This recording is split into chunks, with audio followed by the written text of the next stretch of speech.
This year's Nobel Prize winners in the field of economics have bagged the prestigious award for explaining why some countries are rich and the others are poor.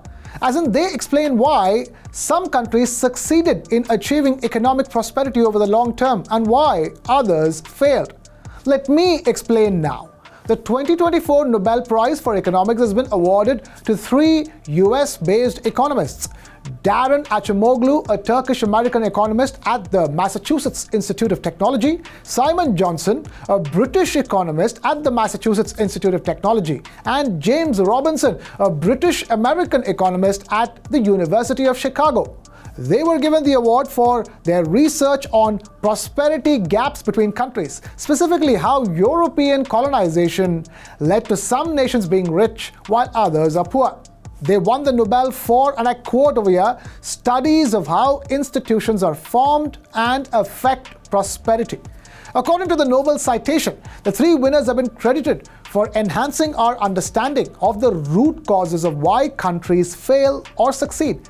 This team of economists examined the advantages of democracy and the rule of law and why they are strong in some countries and not others. And they've argued that differences in the quality of economic and political institutions is what best explains the divergence in the economic fates of countries.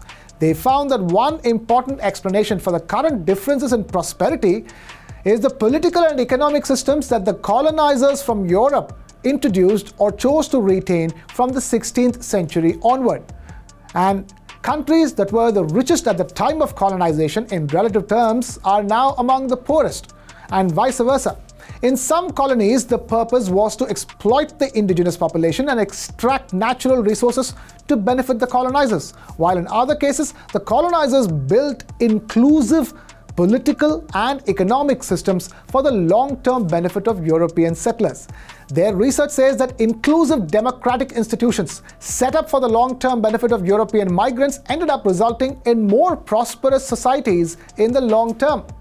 China's recent success in high-tech sectors presented something of a challenge to their conclusions, but the Nobel winners argue that autocratic governments can boost growth temporarily by pouring resources into favored industries, but that tends to be hard to sustain. The Nobel winners acknowledge that democracies don't always deliver on their potential for widespread prosperity, as the survey data showed that support for democracy is at an all-time low at the moment.